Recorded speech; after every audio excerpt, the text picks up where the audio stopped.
আজ পবিত্র শুক্রবার, সবাইকে জুমা মুবারক। দর্শক, অনেক গুরুত্বপূর্ণ খবর আছে। বাবালন্দে প্রণালী এবং লোহিত সাগরে জাহাজ চলাচল নিরাপদ করতে এবং স্বাধীনভাবে যাতে জাহাজ চলাচল করতে পারে, এই লক্ষ্য ঘোষণা করে সৌদি আরব 14 সদস্যের একটি জোট ঘোষণা করেছে। এই জোটে বাংলাদেশও থাকবে বলে খবর পাওয়া গেছে। এদিকে গত রাতেও ইরানের পক্ষ থেকে মার্কিন ঘাঁটি লক্ষ্য করে ড্রোন হামলা চালানো হয়েছে।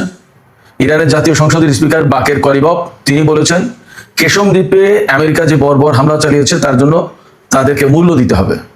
এদিকে ইরানের খাতামুল আম্বিয়া হেডকোয়ার্টার্সের প্রধান মেজর জেনারেল আলী আব্দুল্লাহি তিনি বলেছেন, মধ্যপ্রাচ্যে মার্কিন সেনাদের জন্য তাদের সমরস্ত্র যেমন জরুরি, তেমনি তাদের সাথে কফিনও থাকতে হবে। কফিন এখন তাদের অবিচ্ছেদ্য অংশ হয়ে গেছে। একথার মানে কি? খুবই গুরুত্বপূর্ণ কথা। আরো একটি বিপজ্জনক খবর আছে, সেটি হচ্ছে ইরানের সর্বোচ্চ নেতাকে আমেরিকা এবং ইসরায়েল খুঁজছে। ইরানের সর্বোচ্চ নেতাকে আমেরিকা এবং ইসরায়েল যখন খোঁজে তার মানে কি আমরা সবাই বুঝতে পারি। এই নিয়ে আলোচনা করব। পাশাপাশি আলোচনা থাকবে মিশরের একটি সমুদ্র বন্দরে একটি এলএনজি জাহাজে ড্রোন হামলা হয়েছে, সেখান থেকে আমেরিকার একটি যুদ্ধ জাহাজও মারাত্মকভাবে ক্ষতিগ্রস্ত হয়েছে। এই ব্যাপারে আকার ইঙ্গিতে ইরানকে দায়ী করা হচ্ছিল, কিন্তু ইরানের পররাষ্ট্রমন্ত্রী সাইদ আব্বাস আরাকচি ভিন্ন কথা বলেছেন। কি বলেছেন এবং কেন বলেছেন, এই সমস্ত নিয়ে এখন আমি বিস্তারিত আলোচনা করার চেষ্টা করব। আশা করি প্রত্যেকটি পয়েন্টের আলোচনা আপনাদের ভালো লাগবে। যদি আলোচনা ভালো লাগে তাহলে লাইক, কমেন্ট, শেয়ার করবেন এবং চ্যানেলটি সাবস্ক্রাইব করে সাথেই থাকবেন প্লিজ। দর্শক, চলুন বিস্তারিত আলোচনায় চলে যাই। প্রথমে যে আলোচনা করেছি সেটি হচ্ছে একটা জোট হতে যাচ্ছে সৌদি নেতৃত্বে। বাংলাদেশ সহ বিশ্বের 14টি দেশ সেই জোটে যোগ দেবে বা তার প্রতি সমর্থন জানিয়েছে বলে খবর বেরিয়েছে। এই জোটের লক্ষ্য হবে বাবালন্দে প্রণালী এবং লোহিত সাগরে সৌদি জাহাজ বা সৌদির বন্দরের দিকে যে সমস্ত জাহাজ যাবে তাদের উপরে যে নিষেধাজ্ঞা আরোপ করেছে ইয়েমেনের হুতি সমর্থিত সামরিক বাহিনী বা সরকার, সেই নিষেধাজ্ঞা নাকচ করে দেওয়া, বানচাল করে দেওয়া। এবং ইয়েমেনের পক্ষ থেকে, অর্থাৎ ইয়েমেনের হুতি সরকারের পক্ষ থেকে সৌদি বন্দরের উপরে যে নিষেধাজ্ঞা আরোপ করা হয়েছে, অবরোধ আরোপ করা হয়েছে, সেই অবরোধ ভেঙে দেওয়ার চেষ্টা করা হবে। এই জন্য সৌদি আরব ইয়েমেনের সাথে সম্ভবত একা পারছে না পারার কারণে জোট গঠনের ঘোষণা দিয়েছে। এবং এই লক্ষ্যে গতকাল সৌদি আরবে মোট 43টি দেশের অংশগ্রহণে একটি সম্মেলন অনুষ্ঠিত হয়েছে। সেই সম্মেলন থেকে যে সমস্ত দেশ সৌদি আরবের এই জোটের প্রতি সমর্থন দিয়েছে তারা হলো কুয়েত, বাহরাইন, কাতার, বাংলাদেশ, পাকিস্তান, তুরস্ক, সুদান, সোমালিয়া, জিবুতি, জর্ডান, মিশর, ইয়েমেনের যে সৌদি সমর্থিত অংশ তারা, এবং কমোরস নামে আরেকটি দেশ। আল জাজিরা খবর দিয়েছে কমোরস আছে, কিন্তু কোনো কোনো জায়গায় পাওয়া যাচ্ছে কমোরস না, নাইজেরিয়া আছে। জানি না এই দুই দেশের কোনটা। 43টি দেশ অংশগ্রহণ করেছিল সম্মেলন, তাতে এই 14টি দেশ সমর্থন দিয়েছে। আর সৌদি আরব এই জোটের নেতৃত্বে থাকবে, জোটের হেডকোয়ার্টার থাকবে সৌদি আরবে। লক্ষণীয় বিষয় হচ্ছে মধ্যপ্রাচ্যে যে সমস্ত দেশ হয়েছে তার ভিতরে গুরুত্বপূর্ণ কয়েকটি দেশ এই জোটে নেই, যেমন ইরাক, ওমান এবং সংযুক্ত আরব আমিরাত। আর এই যে জোট করা হয়েছে, এই জোট যদি স্বাভাবিক উপায়ে এই অবরোধ বা নৌ চলাচলের স্বাধীনতা নিশ্চিত করার চেষ্টা করে তাহলে সেটা হচ্ছে একদিক। কিন্তু বাস্তব কথা হচ্ছে যে একেবারে স্বাভাবিকভাবে বেসামরিক উপায়ে কিভাবে এই হুতি সমর্থিত সরকারের অবরোধ তারা ভাঙবে। তাহলে এখানে সামরিক হস্তক্ষেপ বা সামরিক সংঘাতের একটা প্রশ্ন কিন্তু থেকে যাচ্ছে, এটা অনিবার্য হয়ে উঠবে। সেই জায়গায় এই যে মুসলিম এই সমস্ত দেশ সৌদি আরবকে সমর্থন দিয়ে একটা যুদ্ধের প্রেক্ষাপট তৈরি করতে যাচ্ছে বা হচ্ছে, এটা কতটা ভালো হবে, কতটা মুসলিম বিশ্বের স্বার্থ রক্ষা করবে, সেটা কিন্তু ভেবে দেখার ব্যাপার। এখানে কিন্তু প্রত্যেকটা মুসলিম দেশ, তা মুসলিম দেশ যদি সৌদি আরবের ডাকে সাড়া দেয়, এবং আমেরিকাও আছে শুনতে পাচ্ছি, তো মুসলিম দেশগুলো যদি সৌদি আরবের ডাকে সাড়া দেয় তাহলে আমার প্রশ্ন হচ্ছে এই মুসলিম দেশগুলো কেন সম্মিলিতভাবে সৌদি আরবকে এই কথা বলছে না যে ইয়েমেন তো আপনাদের একেবারে প্রতিবেশী দেশ এবং একটা দরিদ্র দেশ, তারাও মুসলিম দেশ, তার সাথে যে সমস্যা সেই সমস্যাটা কূটনৈতিক উপায়ে আলাপ আলোচনার মাধ্যমে, সংলাপের মাধ্যমে সমাধান করি। আসুন আমরা সবাই এ ব্যাপারে হেল্প করি, আমরা সবাই মিলে এতে মধ্যস্থতা করি। এটা কিন্তু অনেকে বলতে পারতো, বিশেষ করে তুরস্ক, পাকিস্তান, অনেক দেশ, কিন্তু তা না করে এখন নতুন করে কেন এরকম জোটবদ্ধ হচ্ছে আমি বুঝতে পারি না। সৌদি আরব নিজেই তো বিশ্বের সবচেয়ে বেশি অস্ত্র আমদানি করা বা অস্ত্র কেনা দেশ। আমেরিকা, ইউরোপে প্রচুর পরিমাণে অস্ত্র সৌদি আরব কেনে। আমেরিকার অস্ত্র শিল্প তো ঠিকই আছে সৌদি আরবে, কাতার এবং সংযুক্ত আরব আমিরাতের টাকার উপরে, কুয়েতের টাকার উপরে। সেই সৌদি আরব ইয়েমেনের চেয়ে অনেক বেশি শক্তিশালী অনেক দিক দিয়ে। তার সাথে আবার 15-16টা দেশ, 14-15টা দেশ লাগছে জোট করতে ইয়েমেনের বিরুদ্ধে লড়াই করার জন্য। এটা কেমন কথা, কেমন মুসলিম ভ্রাতৃত্ব এবং কেমন প্রতিবেশী সুলভ আচরণ। সৌদি আরব হচ্ছে পবিত্র মক্কা মদিনা শরীফের খাদেম, মুসলিম বিশ্বের নেতা, তাদেরকে আমরা অনুকরণ করব। সেই জায়গায় একটা প্রতিবেশী দেশ এবং দুর্বল দেশ, অভাবী দেশ, গরিব দেশ, তাদের উপরে এইভাবে তাকে একেবারে আষ্টপৃষ্টে বেঁধে ফেলে তাকে শেষ করে দেওয়ার চেষ্টা, এটা কেমন কথা হচ্ছে? এই জায়গায় তো কূটনীতির প্রয়োজন। সমস্যা হয়েছে সেটা ঠিক আছে, সৌদি আরবের সাথে ইয়েমেনের একটা সংঘাত হয়েছে অনেকদিন ধরে। এখানে মুসলিম বিশ্বের দায়িত্ব ছিল তো তাদেরকে আলোচনা টেবিলে বসানো এবং একটা মধ্যস্থতা করা। তা না করে এখন কেন তুরস্ক বা পাকিস্তান বা আরো এরকম যে সমস্ত দেশ যথেষ্ট প্রভাবশালী, সামরিক দিক দিয়ে শক্তিধর দেশ, তারা কেন এই জোটে যুক্ত হয়ে আরেকটা যুদ্ধের প্রেক্ষাপট তৈরি করার ব্যবস্থা করছে?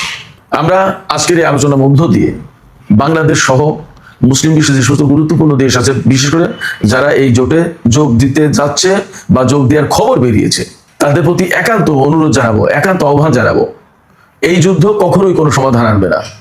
দয়া করে আপনারা আলোচনার ব্যবস্থা করুন, কূটনৈতিক উদ্যোগ নিন এবং এই কাজে রাশিয়া আর চীনের সহযোগিতা নিয়ে যেতে পারে। তারা এখানে অনেক ভালো গুরুত্বপূর্ণ ভূমিকা পালন করতে পারে। একটা বিষয় খেয়াল করবেন, যখন 2015 সালে সৌদি আরব ইয়েমেনের সাথে যুদ্ধে জড়িয়ে গেল এবং তখনও জোট করে জড়িয়েছে, সৌদি আরব একা না, এটা কিন্তু আমেরিকার বৈশিষ্ট্য। কোনো দেশের বিরুদ্ধে যুদ্ধ করতে গেলে জোট পাকায় যুদ্ধ করতে যায়। তো সেই জায়গায় পাকিস্তান কিন্তু সৌদি ডাকে সেই জোটে যুক্ত হয়নি এবং যুদ্ধ করেনি। পাকিস্তানের প্রধানমন্ত্রী ছিলেন তখন নওয়াজ শরীফ, এখনকার যে শাহবাজ শরীফ তার বড় ভাই। পাকিস্তান কিন্তু যথেষ্ট কৌশলে এবং শক্ত অবস্থানে থেকে সৌদি আরবের পক্ষে সেই সময় যুদ্ধে নামেনি, যদিও সৌদি আরবের সাথে পাকিস্তানের অনেক অনেক সামরিক চুক্তি আছে। আমি জানি না, এখনই বলা যাচ্ছে না যে কি হচ্ছে অ্যাকচুয়ালি, সৌদি আরব এই জোট নিয়ে যুদ্ধ শুরু করবে কিনা, কিন্তু জোট যে কারণে বা যে উদ্দেশ্যে গঠন করা হচ্ছে তাতে সংঘাত অনিবার্য হয়ে উঠবে মোটামুটি বলা যায়। এই জায়গায় বাংলাদেশের ভূমিকা কি হবে তাও জানি না। বাংলাদেশ এখানে অনেকভাবে কৌশল নিতে পারে, হয়তো জোটের প্রতি রাজনৈতিক সমর্থন দিতে পারে, কিন্তু যুদ্ধে অংশ নিল না। সামরিক অভিযান যদি কোনো কিছু পরিচালনা করে সেখানে অংশ নিল না। বাংলাদেশের অনেক জনশক্তি সৌদি আরবে আছে, সেখান থেকে রেমিটেন্স আসে, আমাদের অনেক বাজার বা আমাদের অর্থনীতির একটা গুরুত্বপূর্ণ অংশ হয়ে গেছে সৌদি আরব, ঠিক আছে। কিন্তু সৌদি আরবের কাছে তো আমরা দাসখত দিন, এটাও তো ঠিক। আমরা জনশক্তি পাঠিয়েছি, আমাদের জনশক্তি তো এমনি এমনি কাজ করছে না। আমরা সেখানে পয়সা দিচ্ছি, তাদের কাজ দিচ্ছি। আমাদের জনশক্তির উপরে তো তাদের অর্থনীতি দাঁড়িয়ে আছে। আমাদের জনশক্তি রপ্তানি করছি, তারা যে আমাদেরকে বিশেষ উপকার করে দিয়েছে ব্যাপারটা তাও না। আমাদের জনশক্তি তাদের অর্থনীতিকে দাঁড় করে রেখেছে এবং চালিয়ে রেখেছে। আমাদের জনশক্তি বলতে আমাদের ভারতের, পাকিস্তানের, বিশ্বের বিভিন্ন দেশের জনশক্তি গিয়ে সৌদি আরবের অর্থনীতি গড়ে দিয়েছে এবং সেটা চলছে।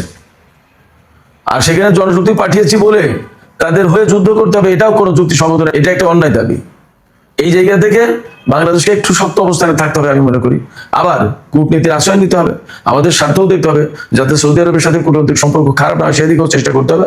এবং আমি মনে করি এই জায়গায় আমি আগেই বলেছি, যখনই সৌদি আরবের সাথে ইয়েমেনের দ্বন্দ্ব শুরু হয়েছে এবং বাব আল মানদেব কেন্দ্রিক প্রবলেম হলো, তখনই আমি বলেছি, আমি পরামর্শ দিয়েছি, আমি আহ্বান জানিয়েছি যে বাংলাদেশের পক্ষ থেকে এখনই একটা গুরুত্বপূর্ণ জরুরি ভিত্তিতে কূটনৈতিক উদ্যোগ নেওয়া দরকার। এবং এই কূটনৈতিক উদ্যোগের সাথে পাকিস্তান, চীন ও রাশিয়া এই সমস্ত দেশকে অন্তর্ভুক্ত করা যায়, এমনকি মালয়েশিয়াকেও অন্তর্ভুক্ত করা যায়। তুরস্ককে এখন আর অন্তর্ভুক্ত করার সুযোগ নেই, তারপরেও তার সাথে আলোচনা করা যায়। জোটে হয়তো অনেকেই আছে, কিন্তু জোটে থাকার মানে তো এই না যে সবাই সরাসরি যুদ্ধে অংশ নেবে বা অংশগ্রহণ করতে হবে। সেক্ষেত্রে জোটে থেকেও এর ভেতর থেকে একটা গ্রুপ, কয়েকটা দেশ মিলে সৌদি আরবকে বোঝানোর চেষ্টা করা যেতে পারে এবং এটা খুব জরুরি মুসলিম বিশ্বের জন্য, মুসলিম উম্মার জন্য, মধ্যপ্রাচ্যের জন্য। সবচেয়ে বড় কথা হচ্ছে যে বাব আল মানদেব প্রণালী বা লোহিত সাগর বা এরিয়ান উপসাগর মুক্ত করার জন্য এই জোট গঠন করা হয়েছে। যুদ্ধ করে কি মুক্ত হবে? প্রতিনিয়ত সেখানে যুদ্ধ চলতেই থাকবে, তাহলে কি করে মুক্ত হলো? যুদ্ধ করে মুক্ত হবে না, আলোচনার মাধ্যমেই সৌদি আরব এবং ইয়েমেনের ভেতরকার সংকট সমাধান করতে হবে। যুদ্ধবিরতি তো 2021 সাল থেকে চলছিল, কেন সৌদি আরব ইরানি বিমান লক্ষ্য করে হামলা চালাতে গেল ইয়েমেনে? সৌদি আরব যদি ইয়েমেনের উপরে নিষেধাজ্ঞা দেয়, তো ইয়েমেন সৌদি আরবের উপর নিষেধাজ্ঞা দিতেই পারে। যুদ্ধ তো সৌদি আরব যদি একটা ঢিল মারে, তো ইয়েমেনও তো একটা ঢিল মারছে। তো সেই যুদ্ধ যদি বৈধ হয়, তাহলে সৌদি আরব ইয়েমেনের উপর অবরোধ আরোপ করেছে, ইয়েমেনও সৌদি আরবের উপর অবরোধ আরোপ করছে, সেটা অবৈধ হবে কেন? এবং সেইটা খোলার জন্য এখন এত দল, এত জোট করতে হবে। এতে কি অ্যাকচুয়ালি লোহিত সাগর, বাব আল মানদেব প্রণালী, এডেন উপসাগর এগুলো উন্মুক্ত হবে? হবে না। প্রচুর রক্তক্ষয় হবে, প্রাণহানি হবে এবং এতে তেলের বাজার আরো বেশি ঊর্ধ্বমুখী হবে। যুদ্ধের মধ্য দিয়ে কোনো মতেই হরমুজ প্রণালী বা বাবল প্রণালী কোনো কিছু খোলা যাবে না। আলোচনা এবং বাস্তবতার ভিত্তিতে তার সমাধান করতে হবে। আমরা আশা করি বাংলাদেশ সরকার বা এই জোটে যারা প্রভাবশালী দেশ আছে, সৌদি আরব বাদে, এই প্রভাবশালী দেশগুলো মিলে নতুন করে সলা পরামর্শ করে হয়তো জোট একটা গঠন হলো, কিন্তু যুদ্ধ না করে কিভাবে আরো এগিয়ে যাওয়া যায় সে একটা চেষ্টা করা উচিত। এখানে একটু তথ্য দিয়ে রাখি, এই যে বাব আল মান্দেব প্রণালী, লোহিত সাগর, এই পথে 2023 সালের একটা পরিসংখ্যান দিতে পারি। 2023 সালে প্রতিদিন 8,60,00,000 ব্যারেল তেল পরিবহন করা হয়েছে এই পথে, আর গ্যাস পরিবহন করা হয়েছে প্রতিদিন 400 কোটি ঘনফুট। আপনারা চিন্তা করেন তাহলে কত গুরুত্বপূর্ণ এই নৌরুট, এই বাব আল মান্দেব প্রণালী।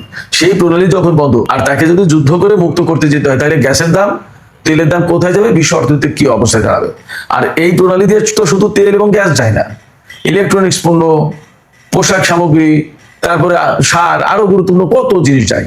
চীন, Japan, Korea, Malaysia, Indonesia, Philippine, Singapore, Vietnam, এই সমস্ত কত গুরুত্বপূর্ণ অর্থনৈতিক শক্তি সমস্ত দেশ, তাদের সমস্ত পণ্য ইউরোপ আমেরিকায় যেতে গেলে বেশিরভাগই এই বাব আল মান্দেব প্রণালী, লোহিত সাগর, সুয়েজ খাল হয়ে ভূমধ্য সাগর দিয়ে আটলান্টিক দিয়ে ইউরোপ আমেরিকায় যায়।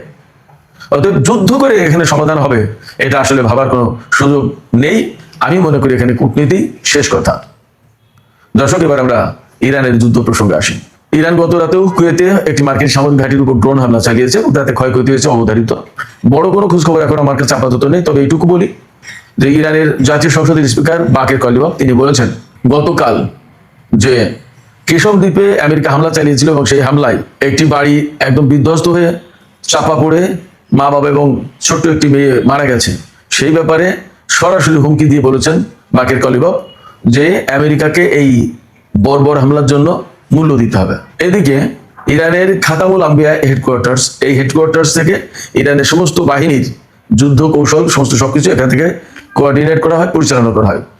এই খাতামুল আম্বিয়া হেডকোয়ার্টার্সের যিনি কমান্ডার মেজর জেনারেল আলী আব্দুল্লাহি, তিনি হুঁশিয়ারি উচ্চারণ করে বলেছেন আমেরিকার সেনাদের জন্য এখন কফিন অনিবার্য হয়ে উঠেছে। কফিন তাদের জন্য এখন অবিচ্ছেদ্য অংশ। জেনারেল আব্দুল্লাহি বলেছেন যে আমেরিকার সেনাদের জন্য যেমন সামরিক সরঞ্জাম মাস্ট অপরিহার্য, তেমনি কফিনও অপরিহার্য। এর মানে হচ্ছে ইরান প্রচন্ডভাবে হামলা চালাবে আমেরিকানদের উপরে এবং আমেরিকার সেনাদের টার্গেট করে এখন প্রতিনিয়ত হামলা চলবে। এখন আর ইরান সম্ভবত অনেক ছাড় দেওয়ার নীতি আর চর্চা করবে না। তার মানে মার্কিন সেনাদের উপর এখন প্রচন্ড হামলা চালাবে একাধারে ইরান, যার কারণে কফিন প্রয়োজন হবে, এই কথা তিনি বলেছেন। এবার সে ইরানের পররাষ্ট্রমন্ত্রী সাইদ আব্বাস আরাকচি তিনি বলেছেন মিশরের যে বন্দরে একটি এলএনজি বাহী জাহাজের উপর হামলা হয়েছে এবং তাতে বিস্ফোরণ ঘটে আমেরিকার একটি যুদ্ধ জাহাজও ধ্বংস হয়েছে। সেই ব্যাপারে আকার ইঙ্গিতে বিভিন্ন পক্ষ থেকে, বিশেষ করে আমেরিকার পক্ষ থেকে ইরানকে দায়ী করা হচ্ছিল বা ইয়েমেনকে। ইয়েমেন, ইরান সবাই বলেছে যে আমরা এই হামলার সাথে নেই, আমরা এই হামলা করিনি। ইরান বলেছে যে এই হামলার পেছনে থাকতে পারে ইহুদিবাদী ইসরায়েল, ইরানের ভাষায় ইসরায়েল থাকতে পারে এবং সেখানে বরং ইরানকে দায়ী করানোর চেষ্টা করা হচ্ছে। এটা ঠিক না, আমরা এর সাথে নেই। বরং মিশরের নিরাপত্তা আমাদের কাছে অনেক গুরুত্বপূর্ণ। মিশর আমাদের আঞ্চলিক বন্ধু দেশ, তাদের নিরাপত্তাকে আমরা যথেষ্ট গুরুত্ব দিই। মিশরের উপরে আমাদের হামলা চালানোর কোনো কারণ নেই, প্রশ্ন নেই। সম্ভবত ইরানের এই বক্তব্য থেকে একেবারেই বিষয়টা পরিষ্কার হবে। আর সর্বশেষ যে বিষয়টি নিয়ে আলোচনা করতে চাই, এটা খুবই বিপজ্জনক একটা খবর।